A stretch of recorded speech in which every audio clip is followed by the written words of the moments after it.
Hello again, my name is Rodney Reynolds and this is yet another video review. Today I will be looking at the AMD Duron CPU. This is the Duron 950 CPU. Of course it looks like a regular OEM version of a Duron CPU. All AMD CPUs come with these protector little spongy thingies here on each corner.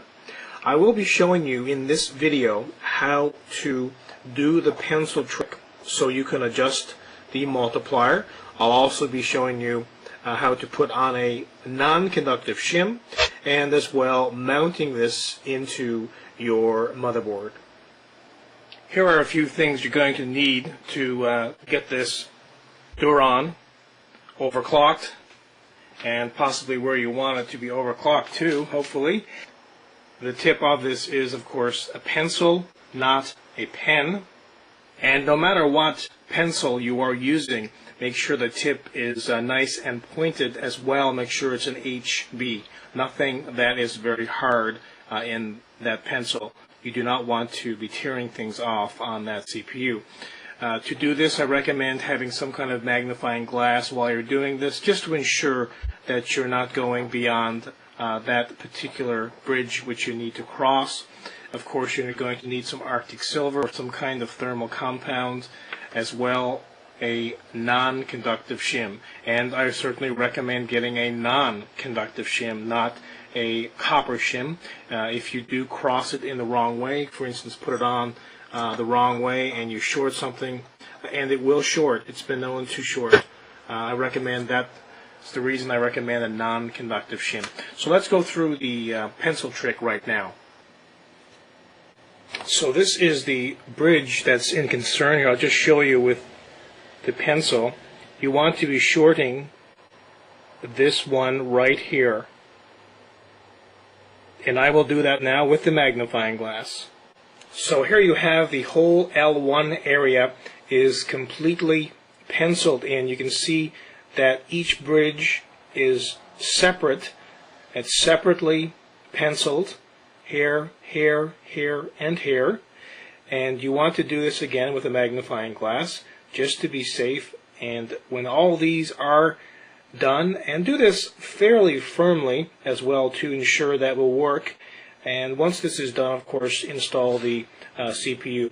If you do install the CPU and this does not work for you, take the CPU out and just redo this again, because you probably just missed one or one wasn't done correctly. So in that case, just pop it out and redo and it should be fine. Now the other option, of course, is you could buy special kits to do this. However, I found that pencils have always worked, and in every case, whether it be a Duron or a T-Bird CPU. The next thing I would recommend doing is, of course, installing or applying some thermal compound, and in my particular case, I'm using the Arctic Silver 2. So I will go ahead now and apply just a little blob of this to the core and spread it evenly but thinly over the core. And if you ever wondered how much thermal compound or paste you should spread over the core, this is some indication of how little you should be using. If you can see here, it's a very, very little blob which I will now spread evenly over the core. So here you have the thermal compound, the Arctic Silver 2, evenly spread but very thinly spread over the core. Now you can use anything to spread this. I recommend maybe an old credit card, a piece of an old credit card, or even a business card or a piece of cardboard. As an example here, I'm just using, this is one of my company's business cards, which I'm just using a piece of to spread. You can use just about anything to spread over the core, the thermal compound. What I would recommend you not do, of course, is use your finger to spread this over because of the grease and so on and so forth on your finger. The next thing to do is to install a non-conductive shim. You want to put this in the right way and then just put it on. It's very simple. Again, the holes are cut here so that everything can just pop up through it, and it seats quite good. Now, the reason for this non-conductive shim is to protect the core. The core of the AMD CPUs are pretty easy to fracture and crack. So I certainly recommend picking up a non-conductive shim. I think it's a necessity, quite frankly, with any purchase of an AMD CPU. Let me now install this CPU into my iWill motherboard. So now all you have to do is mount any AMD heatsink on top of this CPU, and then of course you have to go into your BIOS, adjust the multipliers and the front side bus settings to get the maximum overclock, and of course as well as the voltage, whether it be in the BIOS or actually on the motherboard itself. Let me now pop on my heatsink. I'm using the Silverado. So once your particular heatsink is installed, go ahead and put the motherboard in your system and overclock this CPU. I'll show you that now. So in your particular BIOS, this is of course again the iWill 266 RAID motherboard which I'm using, and in this case you have a few options. Of course you have your CPU clock, your CPU clock ratio, and your CPU V, the voltage core setting. And what I say, if you have a really good heatsink, first of all, max the voltage. And then you want to start messing around with the multiplier, whatever it may be, or you want to start fooling around with the CPU clock. Now, of course, remember, these Durons, the 950, have a front side bus of 200, which is in essence 100 in your BIOS.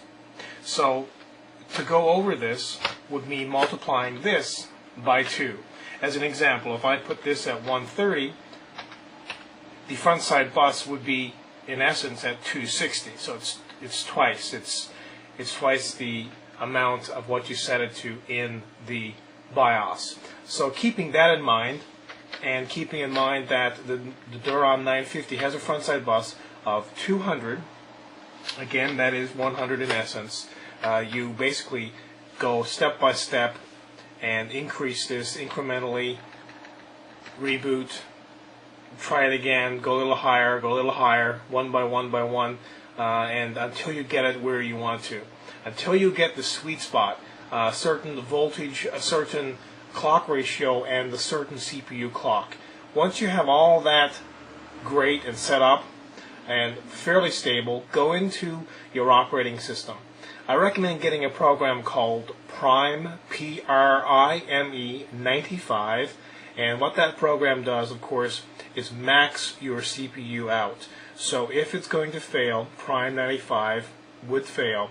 And if it does fail, of course, you want to lower it a little more and test it again, and do so until Prime 95 does not come up with any kind of error messages, and then you should be pretty safe to go ahead and leave it at that particular overclock speed.